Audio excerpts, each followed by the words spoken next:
എന്തായാലും ഈ ഒരു വീടിന് മുകളിലേക്ക് വീണ മരം ഉൾപ്പെടെ ഇപ്പോൾ മുറിച്ചു മാറ്റുന്ന കാഴ്ചകളാണ് നമ്മൾ കാണുന്നത്. എന്തായാലും ഈ ഒരു വീടിന് മുകളിലേക്കാണ് മരങ്ങളെല്ലാം ഒടിഞ്ഞു വീണത്. അതേ തുടർന്നാണ് വലിയൊരു അപകടം ഉണ്ടായത്. 83 വയസ്സുള്ള ഒരു അമ്മയ്ക്കാണ് പരിക്കേറ്റത് ഈ ഒരു മരം വന്ന് വീണത് കാരണം. എന്തായാലും ഇപ്പോൾ ആളുകൾ ഈ മരമൊക്കെ ഉൾപ്പെടെ ഈ വീടിന് മുകളിൽ നിന്നും മുറിച്ചു മാറ്റുന്ന ഒരു സാഹചര്യമാണ് ഇപ്പോൾ ഉള്ളത്.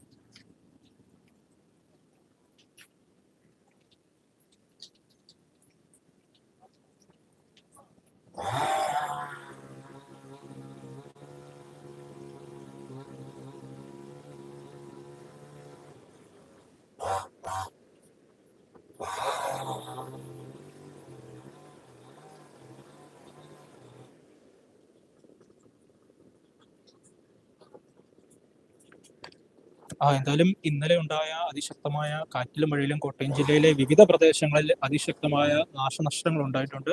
നമ്മളിപ്പോൾ നിൽക്കുന്നത് കോട്ടയം തിരുവാർപ്പ് പഞ്ചായത്ത് 7-ാം വാർഡിലാണ്. ഇവിടുത്തെ ഒരു വീടിൽ, നമ്മളിപ്പോൾ നിൽക്കുന്ന ഈ ഒരു വീട്ടിലാണ് ഇന്നലെ രാത്രിയിലത്തെ അതിശക്തമായ കാറ്റിലും മഴയിലും ഈ ഒരു നാശനഷ്ടവും അതുപോലെ തന്നെ 83 വയസ്സുള്ള ഒരു അമ്മയ്ക്കാണ് പരിക്കേറ്റിരിക്കുന്നത്. ഈ ഒരു വീടിന് മുകളിലേക്ക് മരം വീഴുകയും തുടർന്ന് ഈ ഒരു ആസ്പെറ്റോസും അതുപോലെ തന്നെ ഭിത്തി ഉൾപ്പെടെ ഇടിഞ്ഞ് ഈ ഒരു അമ്മയുടെ മുകളിലേക്ക് വീഴുകയായിരുന്നു. എന്തായാലും പരിക്കേറ്റ ഇവരെ ഉടൻ തന്നെ ആശുപത്രിയിലേക്ക് മാറ്റിയിട്ടുണ്ട്. മറ്റു കുഴപ്പങ്ങളൊന്നും തന്നെ ഉണ്ടായിട്ടില്ല.